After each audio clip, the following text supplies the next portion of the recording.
Olá, companheiros, é com muito prazer que a gente se reúne aqui. Eu gosto dessa palavra companheiros, aprendi com o padre uma vez. Companheiros são aqueles que repartem o pão, são co-consumidores, companheiros, cooperadores na tarefa de nutrição. E é claro que isso cabe exemplarmente para a nutrição do pão espiritual que a gente busca aqui, não é mesmo? Muito bem, hoje nós viemos continuando no Sermão do Monte, lá em Mateus 5. Hoje nós vamos para o capítulo 17, que fala assim: Não cuideis que vim destruir a lei ou os profetas, não vim revogar, mas cumprir. Porque em verdade vos digo que até o céu e a terra passem, nem um jota ou um tio jamais passará da lei, sem que tudo seja cumprido. Essa passagem é muito interessante para essa humanidade, para a nossa humanidade, que faz de tudo separações, tudo disputas. É impressionante, quando chega um grupo humano, os conquistadores, os descobridores, quando chegam numa nova terra, a primeira providência que eles estabelecem é construir cercas, muros, fronteiras. Assim também nas afinidades e nas relações humanas, assim que a gente percebe uma proximidade com alguém, a gente já estabelece exigências, compromissos. E isso não poderia ser diferente, a gente leva esse padrão também para a nossa relação com o alto, onde as mitologias, as guerras, eram sempre pensadas, as próprias vitórias, como uma vitória de um Deus sobre o outro, de um Deus nacional, de um Deus da guerra de uma certa cultura, sobre o Deus da guerra da outra cultura. Até hoje a gente diz, quando tem uma vitória num jogo ou em qualquer situação assim, que o meu santo é mais forte que o seu, não é? É muito importante essa tendência do ser humano de fazer isso entre os deuses, entre as mitologias, e dentro das próprias mitologias era muito comum que se pensasse uma disputa entre os deuses que se traíam, que se passavam para trás, que lutavam entre si. O que ainda hoje é trazido pelas diferentes religiões, entre as suas concepções de Deus, entre os seus santos, entre os profetas. Mas eu acho que tem uma figura interessante para a gente pensar a respeito disso. Aquela figura da luz branca, de um jato de luz branca que desce sobre um prisma e que, ao passar pelo prisma, se bifurca, se decompõe em diversas cores, em todas aquelas cores do arco-íris, do amarelo ao laranja, ao vermelho, ao violeta, ao azul. É muito interessante, muito bela essa figura, porque ela, num simbolismo, num paralelo, ela nos permite pensar a respeito disso. Que a luz que vem de Deus, a verdade que vem de Deus, ao passar pela humanidade, ao atravessar as culturas, os costumes, os pontos de vista, os egos e os orgulhos de cada um, ela se decompõe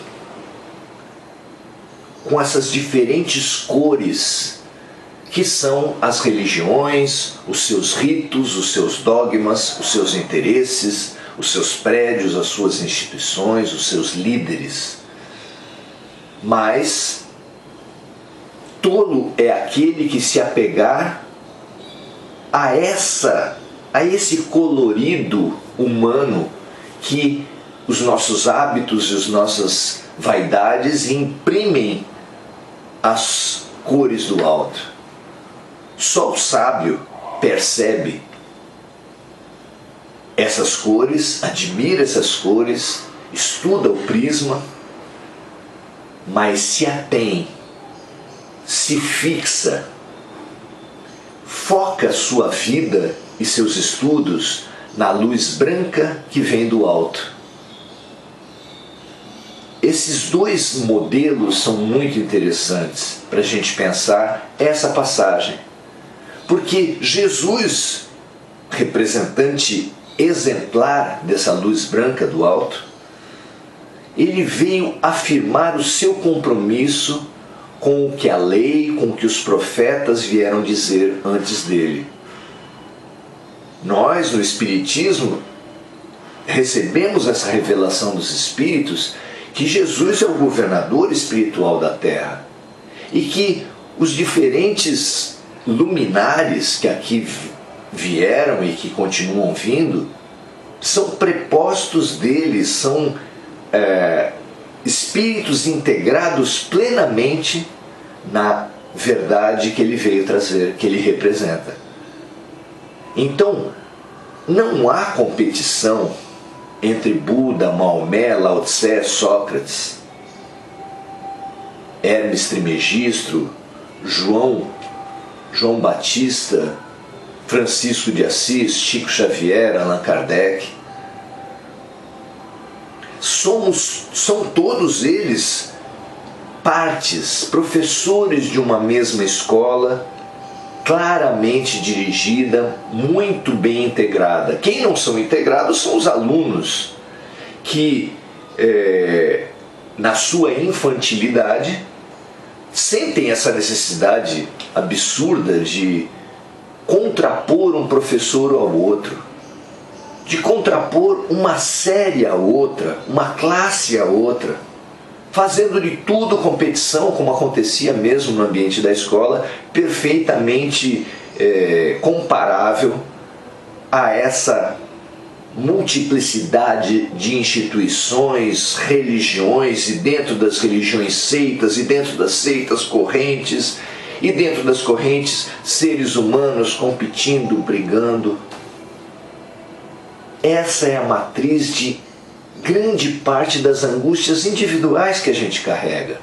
Essa fragmentação, essa divisão, essa solidão que todos nós sentimos em todas as culturas, em todas as condições, com todas as personalidades, os mais populares, os menos populares, os com família maior, família menor, os que vivem entre muitos e os que vivem sozinhos. Todos sentimos dentro de nós essa solidão, que é fruto desse paradigma, dessa maneira infeliz de ver o mundo. Vendo em tudo competições, em tudo divisões, quando na verdade, quando nós formos conquistando, quando nós nos dedicarmos a essa conquista gradativa, a esse desvelamento da realidade, que é mesmo comparável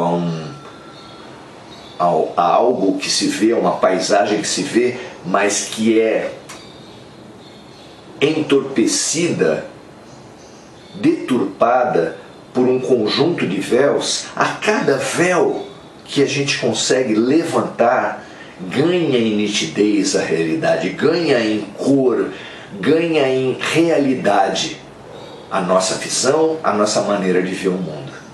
Que a gente, sem pressa, sem angústia, sem ansiedade, mas sem acomodação, que a gente consiga perceber esse processo, esse ritmo, essa caminhada maravilhosa que é o viver, que é o desvelar, que é o aprender sobre a diversidade e sobre a profundidade da vida.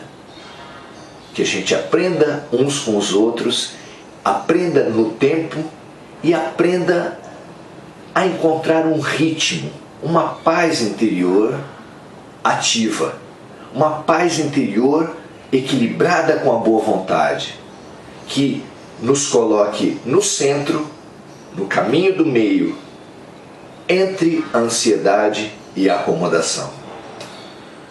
É um belo desafio para todos nós, não acha? Vamos a ele.